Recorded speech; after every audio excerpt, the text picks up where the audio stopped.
Redid research at the archives at Valdosta State University on the effects of World War II on the campus of Georgia State Women's College. The Japanese attack on Pearl Harbor commenced on Sunday, December 7th in the year 1941. The surprise attack lasted almost 2 hours, involving 353 planes. All 8 battleships were damaged or sunk. It was reported that 2,403 Americans died and 1,178 were wounded. This attack prompted the start of World War II, which started a day later on December 8th. At VSU, the president was Frank Reed, and the women at Georgia State Women's College were ready to accept their share of the responsibility. Most extracurricular activities changed their focus to the war effort, and they hosted many things like scrap drives to help out. Shortly after the war began, the U.S. instituted the Selective Service Act of 1940.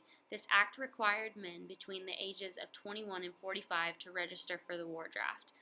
The days of the year were written on paper and put into a drawing one at a time.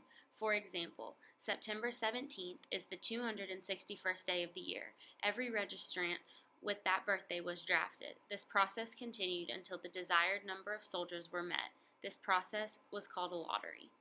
VSU was affected by the speed-up drive. To aid in the war effort, there was no summer break, and school was speeded up for the year. New courses were added, including radio techniques, home nursing, and physics, to help replace the jobs left behind by men, and the Bachelor of Science degree was added to the curriculum in 1943. The women of Georgia State had their last May Day Play-Day celebration in the summer of 1942. They had to end them for a while to help in the war effort by saving materials. The women also sold war bonds around the city of Valdosta and at their fundraisers. War bonds work sort of like savings bonds in that you purchase them from the government and the government will eventually pay you back. The Red Cross established neutral hospitals, treating anyone caught up in a conflict from the war. It was an international expectation that warring nations would treat Red Cross personnel in the appropriate manner and that the hospitals were not legitimate targets.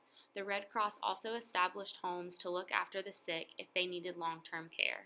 On May 7, 1945, the Germans officially surrendered, bringing World War II to an end. The German war general signed the surrender of both East and West forces. The following day, May 8th, victory was claimed in Europe and the war was over.